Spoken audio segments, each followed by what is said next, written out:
ਲੱਗੀ ਆ ਮੈਂ ਜੁੜੇ ਜਾ ਅੱਗੇ ਤੇ ਸਾਡਾ ਕੀ ਤੈਨੂੰ ਮੈਂ ਕਿਹਾ ਬਣਾ ਕੇ ਛੱਡ ਦੇ ਮੋਹਾਨਾ ਕਰੋ ਯਾਰ ਕਿਹੜਾ ਬਣਾ ਕੇ ਛੱਡ ਦੇ ਕਿਆ ਨਾ ਤੂੰ ਵੀ ਨਾ ਕਦੀ ਨਹੀਂ ਮੈਂ ਬੋਲ ਜਾਵੇ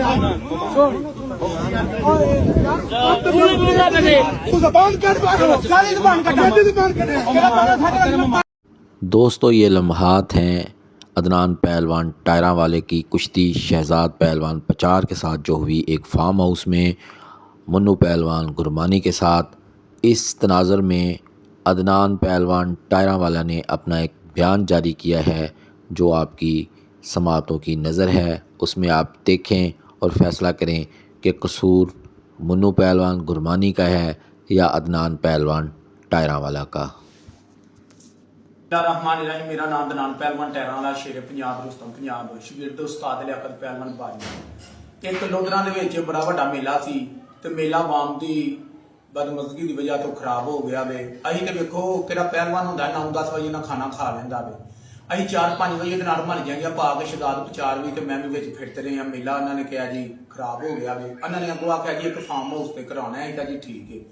ਲਿਹਾਜ਼ਾ 11:30 ਵਜੇ ਦੇ ਨਾਲ ਮੈਂ ਉੱਥੇ ਜਾ ਕੇ ਕੁਸ਼ਤੀ ਲੜਿਆ। ਮੇਰੀ ਕੁਸ਼ਤੀ ਹੋਈ ਏ ਕੋਈ ਅੱਧਾ ਘੰਟਾ ਉਹਦੇ ਨਾਲ ਕੁਸ਼ਤੀ ਹੋਈ ਏ। ਮੇਰੀ ਅਚਾਨਕ ਤਬੀਅਤ ਖਰਾਬ ਹੋ ਗਈ ਏ। ਸਹੀ ਏ ਮੈਂ ਭੁੱਖਣ ਭਾਣਾ ਸਾਂ ਤੇ ਲਿਹਾਜ਼ਾ ਅੱਗੋਂ ਮੇਰੀ ਤਬੀਅਤ ਦਾ ਨਹੀਂ ਮਨੁੱਖਾਂ ਨੇ ਪੁੱਛਿਆ ਹੈ। ਅੱਗੋਂ ਨੇ ਗਾਲੀ ਗਲੋਚ ਮੈਨੂੰ ਕਰਨੀ ਸ਼ੁਰੂ ਕਰ ਛੱਡੀ ਏ। ਲਿਹਾਜ਼ਾ ਅੱਗੇ ਵੀ ਇਹਦਾ ਤੁਸੀਂ ਮਾਦੀ ਵੇਖ ਲਓ। ਉਹਨੇ ਕਾਸ਼ੀ ਬੱਟ ਦੇ ਨਾਲ ਵੀ ਠੁੱਡੇ ਮਾਰੇ ਨੇ, ਜ਼ਿਆਦਤੀਆਂ ਕੀਤੀਆਂ ਨੇ। ਇਹ ਪਾਕਿਸਤਾਨ ਦੇ ਹਰ ਪਹਿਲਵਾਨ ਨਾਲ ਜ਼ਿਆਦਤੀ ਕਰਦਾ ਵੇ।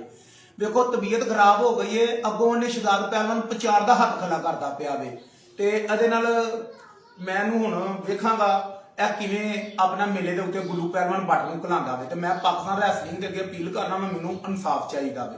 ਮਿਹਰਬਾਨੀ, ਸ਼ੁਕਰੀਆ। नुमाइंदा चैनल चौधरी कुश्ती चैनल।